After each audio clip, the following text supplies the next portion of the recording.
আউযু বিল্লাহি মিনাশ শাইতানির রাজিম বিসমিল্লাহির রহমানির রহিম জাযাল্লাহু আন্না মুহাম্মাদাম মা হুয়া আহলু আল্লাহুম্মা আলহিমনা মারাশিদ উমুরিনা ওয়া ইজনা মিন শুররি আনফুসিনা ওয়া মিন সাইয়্যাতিনা আমালিনা আল্লাহুম্মা আলহিমনা মারাশিদ উমুরিনা ওয়া ইজনা মিন শুররি আনফুসিনা ওয়া মিন সাইয়্যাতিনা আমালিনা আল্লাহুম্মা আলহিমনা মারাশিদ উমুরিনা ওয়া ইজনা মিন শুররি আনফুসিনা ওয়া মিন সাইয়্যাতিনা আমালিনা। আজকে 26 তারিখ মে মাস 2025 সাল।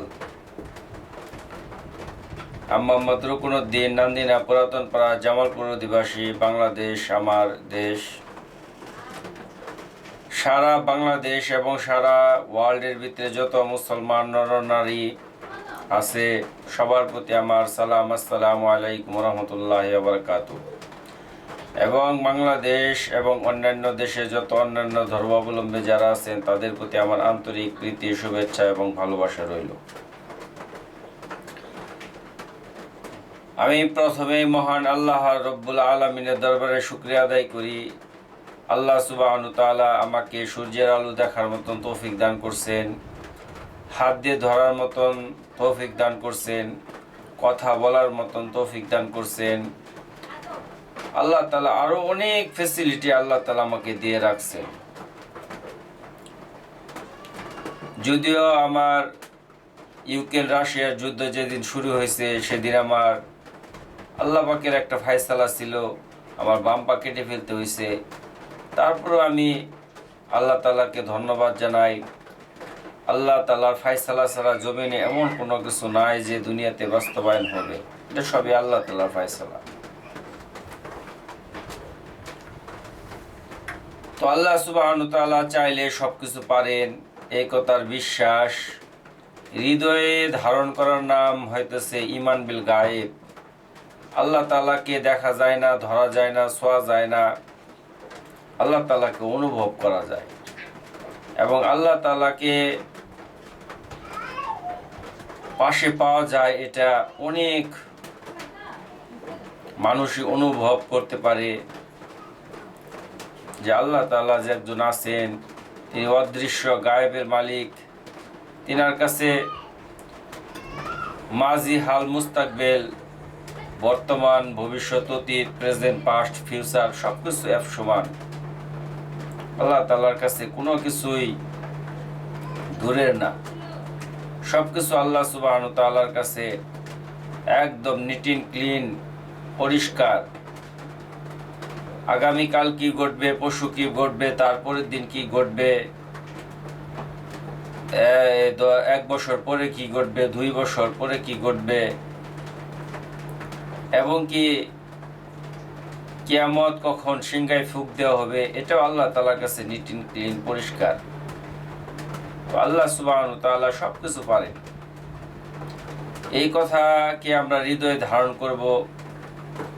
আল্লাহ তাআলা চাইলে চোখের পলকে একজন সাধারণ থেকে সাধারণ মানুষকে বাদশা বানাই দিতে পারেন। আল্লাহ সুবহানাহু তাআলা কোরআনে কারিমের ভিতরে ঘটনা বর্ণনা করছেন, ফেরাউন এবং হামান তারা দুইজন বন্ধু ছিল। তো তারা দুইজন তরমুজের ব্যবসায়িক ছিল। তো তারা দুইজন মিশরের কায়রোতে তারা ব্যবসার উদ্দেশ্যে তারা রওনা দিল তরমুজ নিয়ে। তো তারা এক সময় রওনা দেওয়ার পরে, তো কিছু দূর যাওয়ার পরে মানুষ তাদের কাছ থেকে ট্যাক্স নেয়। তরমুজ নিতে নিতে যখন মিশরের বর্ডারের দিকে পৌঁছলো, তখন ওই জায়গাতে তাদের কাছ থেকেও ট্যাক্স নেওয়া হলো। তো তখন তাদের দুইজনের মাথার ভিতরে এমন একটা বুদ্ধি আসলো যে আসলে এই জায়গাতেই ব্যবসা করা যাবে। তো তারা ওই জায়গায় মিশরের এক জায়গার ভিতরে তারা আস্তানা গাড়লো। আস্তানা গাড়ার পরে তারা ওই জায়গাতে যেই মানুষ মারা যায় তাদের কাছ থেকে তারা ট্যাক্স নেয়, মানে গুরুস্থানের ট্যাক্স নেয়।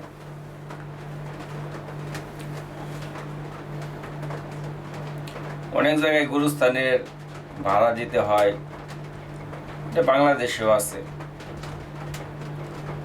তো যাই হোক,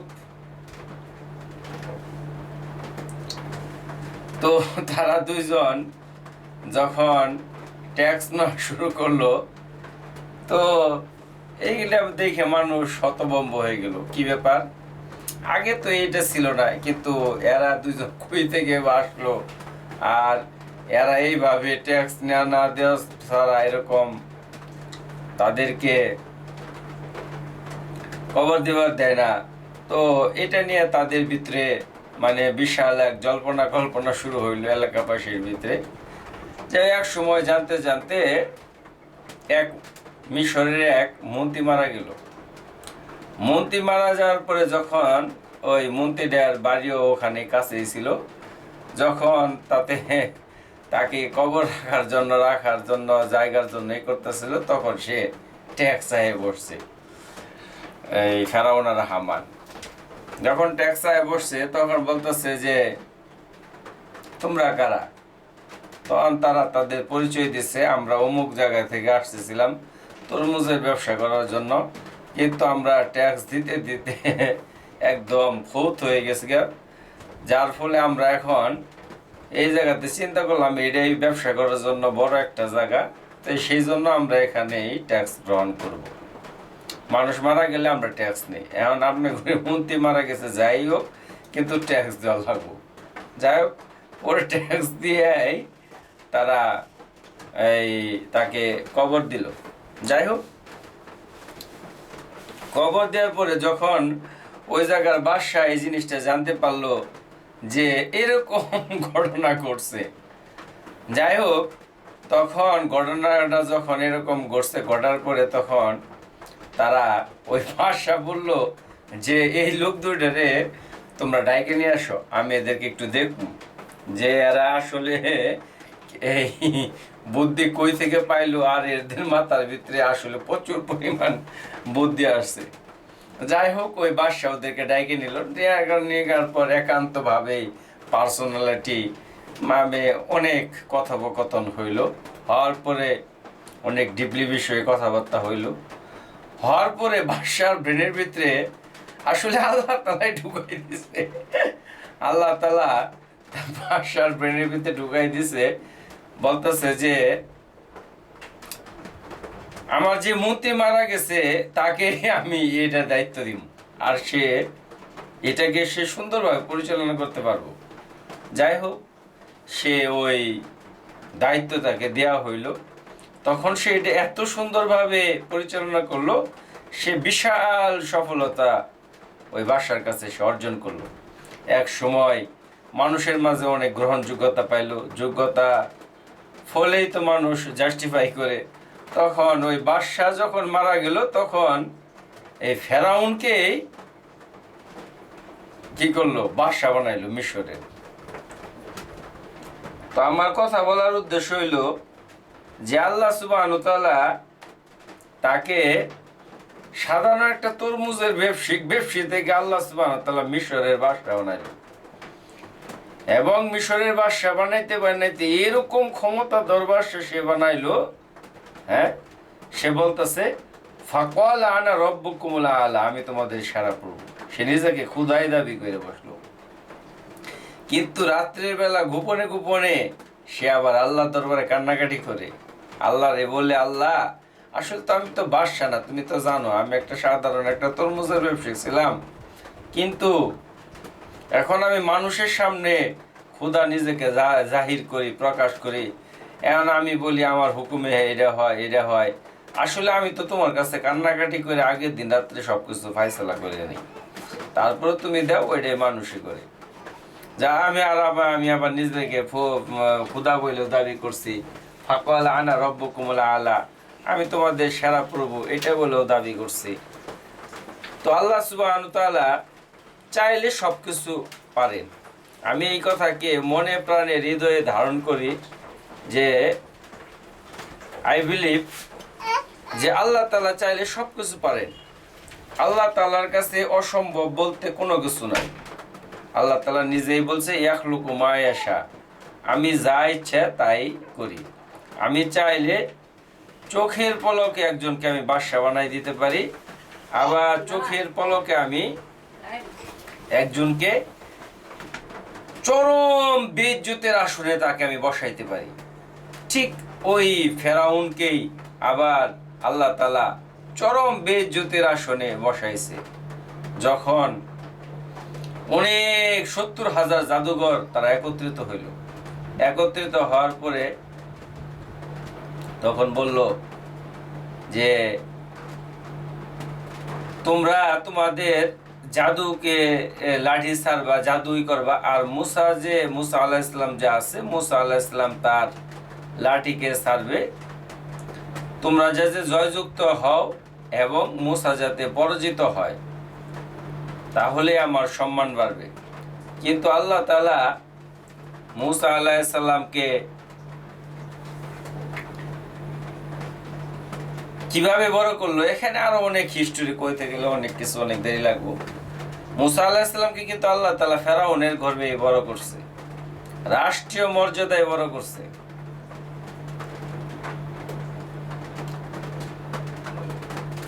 তখন যখন আল্লাহ তাআলা ও 70,000 সাপ তারা কিলবিল করতেছে, তখন আল্লাহ তাআলা মুসা আলাইহিস সালামকে বলল, হে মুসা, তুমি তোমার আসামান লাঠিটাকে তুমি কি করো, নিক্ষেপ করো। তো মুসা আলাইহিস সালাম আল্লাহ তাআলার হুকুম পালন করতে হয়, তখন তিনি লাঠিকে নিক্ষেপ করছে। সুবহানুন আজিম, ইয়া মস্ত বড় এক অজগর সাপে পরিণত হয়েছে। আর এমন মস্ত বড় সাপে পরিণত হয়েছে 70,000 জাদুঘরের সমস্ত সাপকে একবার গিলা ফেলা হয়েছে। তখন সমস্ত 70,000 জাদুঘর একবারে সেজদায় করে তারা বলল যে রব্বি মুসা ওয়া হারুন, মুসা এবং হারুন আলাইহিস সালামের রবের প্রতি আমরা ঈমান আনলাম। কিন্তু ফেরাউন এতে অনেক ক্ষিপ্ত হইল। তো ওই জায়গাতে ফেরাউন বেইজ্জতের চরম শিকারায় সে অপদস্থ হয়ে গেল। 70,000 জাদুঘর যারা ফেরাউনের অনুগত্য ছিল, তারা মুসা আলাইহিস সালামের অনুগত্য হয়ে গেল এবং আল্লাহ তাআলার রবের প্রতি, রবিবিয়তের প্রতি তারা ঈমান আনয়ন করলো। তো আল্লাহ তাআলা চাইলে চোখের পলকে কুন এবং ফায়াকুনের মাধ্যমে সবকিছু করতে পারেন। এটা আল্লাহ তাআলার ইচ্ছা। আল্লাহ তাআলা যদি চায় সবকিছু, যেরকম যখন ফেরাউন তার নিকট এক গণক আসলো, আইসে বলল যে আপনার এই রাজদরবারে, আপনার এই দেশে, আপনার এই রাজত্বের ভিতরে এমন এক শিশু জন্মগ্রহণ করবে, যেই শিশু আপনার এই রাজত্বকে আপনার কাছ থেকে ছিনাই নেবে। তখন ফেরাউনের মাথা তো খারাপ হয়ে গেছে গা। ছিলাম তরমুজের ব্যবসায়ী, কইলাম মিশরের বাদশা, নিজে দাবি করলাম খোদা, আবার এখন এমন শিশু বলে আসবো যে শিশু বলে আমার রাজত্ব ছিনাই নেবে। তখন যে বললো যে আজকে থেকে স্বামী স্ত্রীর মিলনকে বন্ধ করে দাও। তাই করা হইল। একদিকে মেয়েদের ডিউটি করে মুসা আলাইহিস সালামের মা, আর ছেলেদের ডিউটি করে মুসা আলাইহিস সালামের বাবা, যাতে কেন ছেলে এবং মেয়ে বলছে যে এই বছর আসবে, এই বছরের জন্য তাদেরকে আলাদা করে রাখা হয়েছে। কিন্তু আল্লাহ তাআলা যে পারেন, আল্লাহ তাআলা যে চাইলে সবকিছু করতে পারেন। আল্লাহ তাআলা মুসা আলাইহিস সালাম এবং মুসা আলাইহিস সালাম মার ভিতরে এমন একটা টেন্ডেন্সি তার কাজ করছে, তারা দুইজনে স্বামী স্ত্রী মিলন করছে। আর মিলন করার পরে তাদের শুক্রাণু এবং ডিম্বাণু একত্রিত হওয়ার পরে মুসা আলাইহিস সালামের মা যে ওই মহিলাদের পাহারাদার ছিল, ঠিক আছে, তার গর্ভে মুসা আলাইহিস সালামের মানে এই কি করে কয়, মানে গর্ভধারণের যে এটা এসে গেছে। কিন্তু আল্লাহ তাআলার হুকুমে তার পেট বড় হয় নাই, অমনি থাকছে। কিন্তু মুসা আলাইহিস সালামের মা তো এরকম বুঝতে পারতেছে যে আমার বাচ্চা প্রসব হবে। যখন মুসা আলাইহিস সালাম এর মা চিন্তা করতেছে এই অবস্থায় কি করা যায়।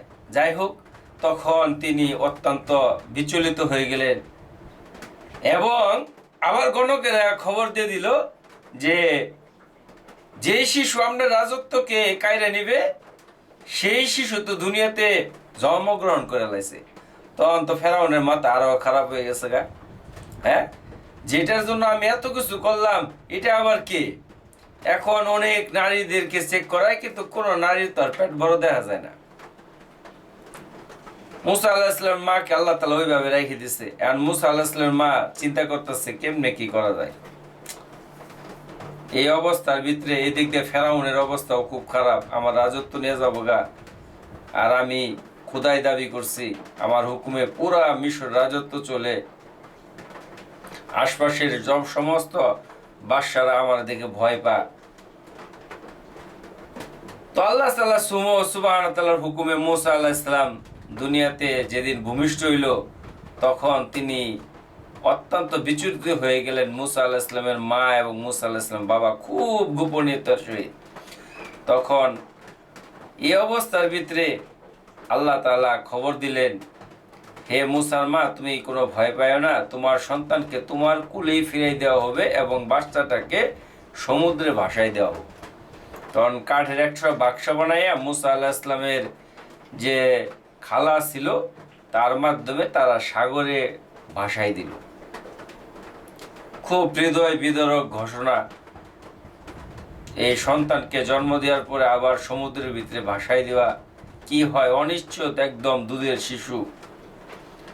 তো এখন মুসা আলাইহিস সালাম এর স্ত্রী এবং মুসা আলাইহিস সালাম এবং মুসা আলাইহিস সালামের খালা, মুসা আলাইহিস সালামের আব্বা, মুসা আলাইহিস সালাম আম্মা এবং মুসা আলাইহিস সালামের খালা মুসা আলাইহিস সালামকে ভাসাই দিল। এদিকে ফেরাউন এবং ফেরাউনের ওয়াইফ আসিয়া, সে অত্যন্ত পরহেজগার এবং অত্যন্ত ধৈর্যশীল মহিলা ছিল। তখন তারা সমুদ্র সৈকতে হাওয়া খাইতেছিল। এই টাইমে দেখে যে একটা বাক্স মানে কিনারের দিকে আসতেছে।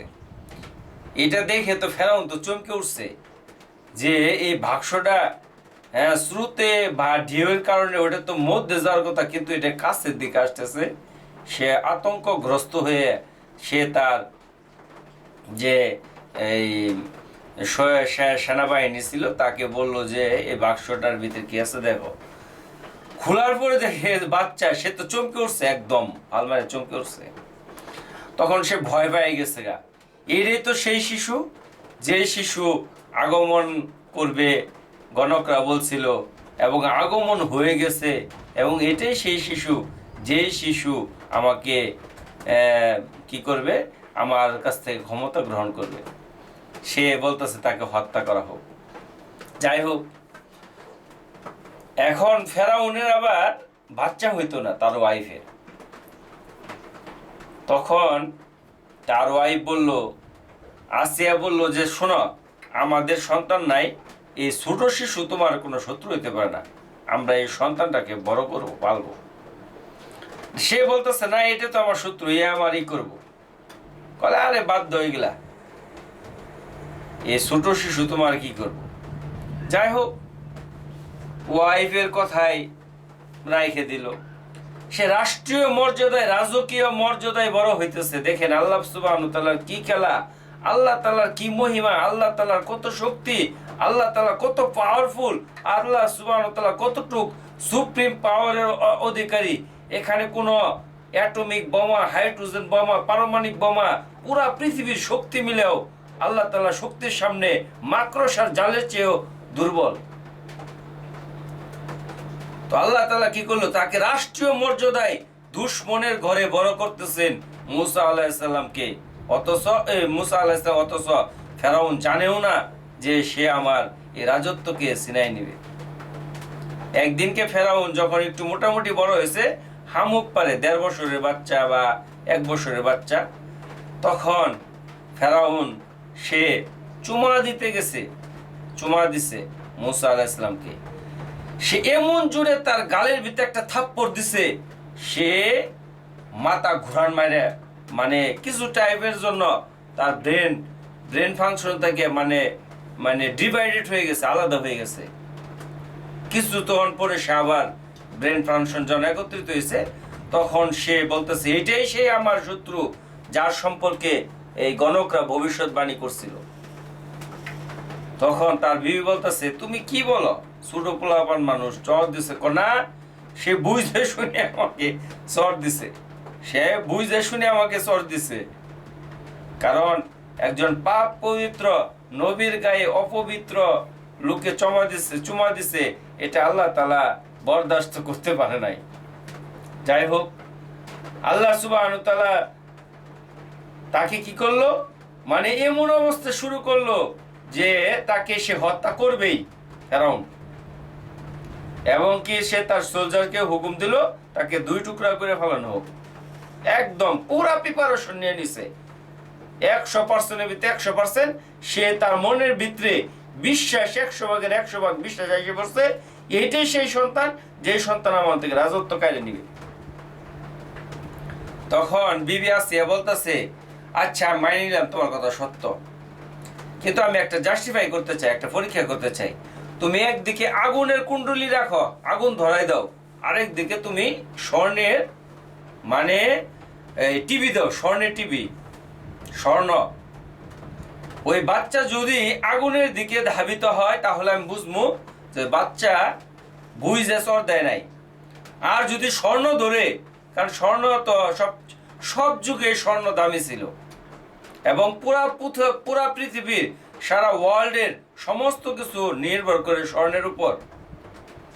আর যদি স্বর্ণ যদি ধরতে যায় তাহলে আমি বুঝবো সে বুঝাই তোমার চড়টা মারছে, তখন তুমি তাকে হত্যা করো। তখন ফেরাউন বলল আচ্ছা ঠিক আছে। তখন একদিকে আগুনের কুণ্ডলি দিল, আরেক দিকে ওই যে মানে স্বর্ণের টিপে দিল। এখন একদিকে মুসা আলাইহিস সালামকে এক সাইডে রাখছে। তো মুসা আলাইহিস সালামকে ছাড়িয়ে দিয়েছে, হামাগুড়ি দিয়ে যাইতেছে স্বর্ণের দিক। এদিকে ফেরাউনের তো ভূমিকম্প, কম্পন শুরু হয়ে গেছে গা, এটা তো আসলে তো ওই বাচ্চাই। যখন কাছাকাছি গেছে এই টাইমে জিবরাইল আলাইহিস সালাম তাড়াতাড়ি করে নিয়ে ওই আগুনের দিক নিয়ে গেছে, যায় সেরে একটা আগুন ধইরা কয়লা মুখ দিয়ে গেছে, যার ফলে মুসা আলাইহিস সালামের কথা তুতলা ছিল। সেই জন্য যখন ওই যে মুসা আলাইহিস সালাম স্পষ্ট ভাষায় কথা বলতে পারতো না, তখন বলছিল ইযহাবিলা ফিরাউনা ইন্নাহু তাগা, যে হে মুসা তুমি যখন নবুয়ত প্রাপ্ত হইলো তুমি ফেরাউনের নিকট দাওয়াত দিয়ে যাও, কারণ আমার ভিতরে জড়তা কাজ করে। আল্লাহ তাআলা যখন তাকে বলল তখন বলছিল যে আমার ভিতরে জড়তা কাজ করে। ওই যে মুখের ভিতরে যে ভিতরে যে লাগাই দিছিল, আগুন লাগছিল ছোট সময়, তখন আল্লাহ তাআলাকে বলছিল আমার ভাই হারুন আলাইহিস সালামকে নবী বানিয়ে দাও। তখন হারুন আলাইহিস সালামকে আল্লাহ তাআলা নবুয়ত দিছিল। সেই জন্য তখন বিবি আসিয়া বলল দেখো সে তো বুঝে আসলে চর মারে না, যদি চর মারতো বুঝে তাহলে তো সে তো এরকম কি করে কয় আগুনের কয়লা মুখ নিত না। এটা আল্লাহ তাআলার ইচ্ছা, সমস্ত কিছু আল্লাহ তাআলার প্ল্যান প্রোগ্রাম। তো আল্লাহ তাআলার প্ল্যান অনুযায়ী সবকিছুই বাস্তবায়ন হয়। তখন ফেরাউন বিশ্বাস করলো না এটা সেই বাচ্চা না। তো এরকম রাষ্ট্রীয় মর্যাদায় বদ হইতে হইতে যখন যৌবনে পদার্পণ হইল, তখন দেখলো যে বনি ইসরাইলের বংশধররা এরকম এক সে এই মানে বনি ইসরাইল যারা তারা এরকম ভাবে ইয়েদেরকে মানে ওই কৃতদাসদেরকে বহুত নির্যাতন করে, অমানসিক কষ্ট দেয়, যন্ত্রণা দেয়, চাবুক মারে। সে এটাকে দেখে অন্যায়কে বরদাস্ত করতে না পাইলে সে তখনও কিন্তু রাষ্ট্রীয় মর্যাদায় বড় হইতেছে। সে এমন জোরে একটা থাপ্পড় দিছে, এক থাপ্পড়ের কারণে ওই লোকটা মারা গেছে। তখন তো ফেরাউনের কানে গেছে যে মুসা এই কাম করছে। তখন ফেরাউন বলতেছে এরে তো আবার চেষ্টা করছে, এরে তো সেই যুবক যে আমার রাজত্বকে কাড়ে নিবে, কারণ আমার সোলজারে সে এরকম ভাবে মারছে। তখন বলছে মুসা ধরে নিয়ে আসো, তাকে শুলির চড়ানি হবো। তখন মুসা আলাইহিস সালাম ওখান থেকে পলায়ন করলো। ওখান থেকে পলায়ন করে ওখান থেকে তিনি হিজরত করে তিনি আইসা করলেন শুআয়ব আলাইহিস সালামের দেশে। শুআয়ব আলাইহিস সালামের দেশে আসার পরে মুসা আলাইহিস সালাম অনেক হৃষ্টপুষ্ট, অনেক শক্তিশালী ছিল, অনেক শক্তিশালী পুরুষ ছিল। তো দেখে যে অনেকে পানি নিতেছে, কিন্তু দুইটা মেয়ে তারা অনেকক্ষণ দাঁড়ানো রয়েছে। তারপরে তারা সবার পরে পানি নিয়ে গেল। পরের দিনও দেখো একই সিস্টেম। তখন তিনি ওই পাথর সরাই দিল। সামনে বডি বিল্ডারের মতন একটা লোক যদি সামনে কারা, তাহলে যে কোনো মানুষ ভয় পেয়ে যাবো। তখন মুসা আলাইহিস সালাম বলতো যে এদেরকে আগে পানি নিতে দাও। তখন এরা খুব তাড়াতাড়ি পানি নিয়ে সকাল সকাল গেল। তখন সোহাইব আলাইহিস সালাম বললো, মা তোমরা না প্রতিদিন সবার শেষে বকরির দুম্বা চড়াইয়া পানি নিয়ে আসো, আজকে যে অনেক দেরিতে তাড়াতাড়ি আসলে। পরে বললো যে এরকম এক আজনবী অচেনা মানে মেহমান আমাদেরকে উপকার করছে। পরে বলল তুমি তাকে নিয়ে আসলে না। তো তারা যায়, সেটা আবার মুসা আলাইহিস সালামকে নিয়ে আসলো। তো সোহাইব আলাইহিস সালামের এক মেয়েকে মুসা আলাইহিস সালামের কাছে বিয়ে দিল। যাই হোক, আমি আর ওইদিকে কথা বাড়াতে চাই না। তো আল্লাহ তাআলা তার জন্য একটা বাসস্থানের ব্যবস্থা করে দিল। সেজন্য আমি বলি আল্লাহ তাআলা সব পারেন। আল্লাহ তাআলা কুন এবং ফায়াকুনের মাধ্যমে সমস্ত কিছু যে পারেন, এই কথার বিশ্বাসের নাম হইতেছে ঈমান বিল গায়েব। অদৃশ্য শক্তিকে, না দেখা শক্তিকে হৃদয়ে ধারণ করার নাম, না দেখা বস্তুকে হৃদয়ে ধারণ করার নাম, এটার নাম হয়েছে ঈমান বিল গায়েব। আমরা কবর দেখি না, কবর সত্য। আল্লাহ তাআলা বলছেন বাদা বাসাল মাউত, মৌতের পরে তোমাকে পুনরায় জীবিত করা হবে, এটাকে সত্য। সেই জন্য আমরা সত্যটাকে মানার জন্য চেষ্টা করব। প্রায় 26 মিনিট ভিডিও হয়ে গেছে গা। যাই হোক, কাইন্ডলি যদি আমার কথার ভিতরে কোনো ভুল ত্রুটি হয়ে থাকে অবশ্যই ক্ষমার দৃষ্টিতে দেখবেন, এবং আমার এই ভিডিওটাকে শেয়ার করে দিবেন। বাংলা ভাষাভাষী যারা আছেন তারা একটা কথাও যদি ভালো লাগে, অবশ্যই কারো জীবনে হয়তো পরিবর্তন আসতে পারে। আল্লাহ তাআলা সারা ওয়ার্ল্ডের ভিতরে যত মুসলমান নরনারী আছে সবাইকে হেদায়েত দান করুক। আর বর্তমান যুগে সারা বিশ্বের ভিতরে যে সমস্ত ফিতনা ফাসাদ চলতেছে, এটা আল্লাহ তাআলার পরিকল্পনার অংশ বিশেষ। আমরা আল্লাহ তাআলার কাছে কান্নাকাটি করি, আল্লাহ তুমি সবাইকে হেফাজত করো, হেদায়েত দান করো। আর আল্লাহ তুমি আমাদের ফিতনা ফাসাদকে থেকে উঠাই নাও। আল্লাহ তুমি আমাদের উপর শান্তি নাজিল করো, রহমত বরকত নাজিল করো। আল্লাহ তাআলার কাছে আমরা সারেন্ডার করি, পরিপূর্ণভাবে আত্মসমর্পণ করি। আল্লাহ তাআলা আমার রব, এই কথাকে দিলের ভিতরে যখন আমি স্বীকার করে নেব, আল্লাহ তাআলা আমাকে অবশ্যই অবশ্যই দেবদূতের মতন কাউকে নিয়ে কাউকে আমাকে সাহায্য করাবেন। অনেক ভালো মানুষ এখনো সারা ওয়ার্ল্ডের ভিতরে আছে, এটা আল্লাহ তাআলা বলছেন, তারা থাকবেই সবসময়, সব যুগেই। আসসালামু আলাইকুম ওয়া রাহমাতুল্লাহি ওয়া বারাকাতুহু। আমি মোহাম্মদ রুকনুদ্দিন নামনিয়া, পুরাতন পাড়া জামালপুর অধিবাসী, বাংলাদেশ আমার দেশ। অন্যান্য ধর্মাবলম্বী যারা আছেন তাদের প্রতি আমার আন্তরিক প্রীতি, শুভেচ্ছা, ভালোবাসা রইল, এবং বাংলাদেশের সংবিধানকে আমরা মেনে চলি। বাংলাদেশের ভিতরে আমরা ভ্রাতৃত্ববোধ, সৌহার্দ্যপূর্ণ আচরণ, একে অপরের প্রতি আন্তরিক হই। আসসালামু আলাইকুম ওয়া রাহমাতুল্লাহি ওয়া বারাকাতুহু।